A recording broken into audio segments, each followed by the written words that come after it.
Alright, well, praise the Lord who has provided me with some nice crawfish to use for bait today. And it's important that the crawfish are fresh. They don't necessarily need to be alive because they'll probably die pretty quickly on the hook or after you, especially if you're fishing in salt water. And I first learned that you can catch big bull redfish on crawfish and also black drum on crawfish from the buddy on the pier in Grand Isle, Louisiana.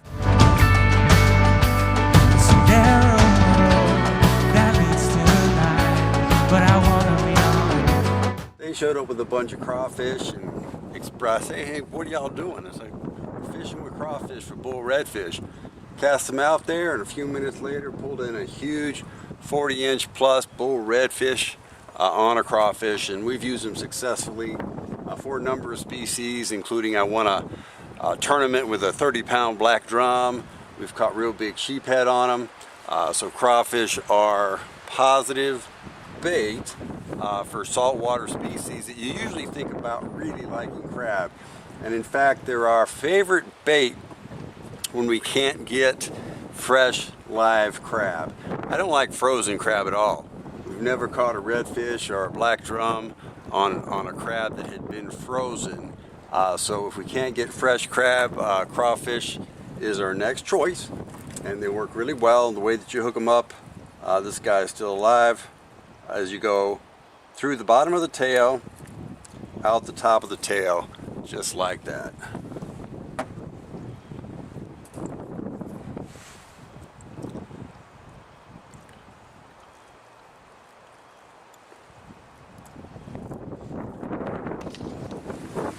Okay, let's talk a little bit about the hook and some other aspects of the technique that I think are important, especially when fishing for bull redfish, but the same techniques work real well when you're fishing for bull drum or if you happen to catch a bull drum.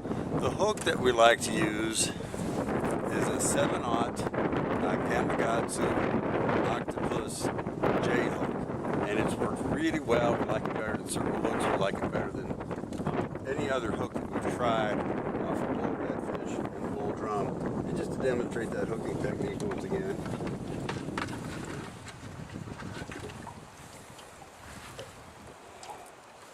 you want to be looking at the bottom side of the crawfish, go in through the bottom of the tail, kind of close to the body, out through the top of the tail, just like that. Now, another technique that's important about how we fish these is when the bull redfish hits, we have the rod sitting in the rod holder, and the drag is loose when the bull red hits. And the reason that the drag is loose is because we want to give a redfish the opportunity to run with it and to get the crawfish back in its pharyngeal teeth in the back of its throat. And the redfish will crush the crawfish or crab back in its pharyngeal teeth and expose the hook a lot better than, say, if you just try and set the hook in the mouth when you first get the bite. So once redfish starts peeling off drag, everybody in the boat counts to 7. 1, 2, 3, 4, 5, 6, 7, and then whoever's turn it is to reel it in gets the rod in their hands, or they might have the rod in their hands already. They tighten up the drag, they turn off the clicker if there is one, and they reel in the bull redfish.